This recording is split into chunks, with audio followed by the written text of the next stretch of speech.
6 മാസം മുതൽ 5 വയസ്സുവരെയുള്ള കുഞ്ഞുങ്ങളിൽ ജില്ലാടിസ്ഥാനത്തിൽ നടത്തിയ പഠനത്തിലാണ് പോഷകാഹാരക്കുറവ് മൂലമുള്ള ആരോഗ്യ പ്രശ്നങ്ങൾ കണ്ടെത്തിയിട്ടുള്ളത്. മതിയായ ഭക്ഷണം ലഭിക്കാത്ത കുഞ്ഞുങ്ങൾ ഏറ്റവും അധികമുള്ളത് മധ്യപ്രദേശിലാണ്, 60%. ബീഹാറിൽ 55.9%, ഛത്തീസ്ഗഡിൽ 47.1%, ഗുജറാത്തിൽ 44.6% കുഞ്ഞുങ്ങൾക്ക് ഭക്ഷണക്കുറവ് മൂലമുള്ള ആരോഗ്യ പ്രശ്നങ്ങൾ അനുഭവിക്കുന്നുണ്ട്. സിക്കിമിലും മിസോറാമിലും 20%-ൽ താഴെയാണ് ഇത്തരത്തിലുള്ള പോഷകാഹാരക്കുറവെങ്കിൽ മറ്റൊരു വടക്ക് കിഴക്കൻ സംസ്ഥാനമായ മേഘാലയയിൽ 48%-ഓളം കുഞ്ഞുങ്ങൾക്കും ആരോഗ്യ പ്രശ്നങ്ങളുണ്ട്. കേരളത്തിൽ 22.9% കുഞ്ഞുങ്ങൾക്കും ഇത്തരത്തിൽ മതിയായ ഭക്ഷണം ലഭിക്കുന്നില്ലെന്നും സർവേ ചൂണ്ടിക്കാണിക്കുന്നു. രാജ്യത്തെ 15 മുതൽ 49 വയസ്സ് വരെ പ്രായമുള്ള 100 സ്ത്രീകളിൽ 36 പേർക്കും മതിയായ തൂക്കമില്ലെന്നും പഠനം ചൂണ്ടിക്കാണിക്കുന്നു. ബീഹാറിലെ 45% സ്ത്രീകൾക്കും ജാർഖണ്ഡിലെ 43% സ്ത്രീകൾക്കും മതിയായ തൂക്കമില്ല.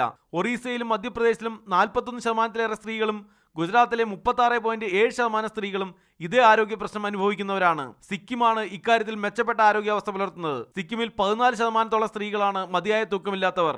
കേരളത്തിൽ ഇത് 18%-ആണ്. D Sreejith, media 1, Delhi.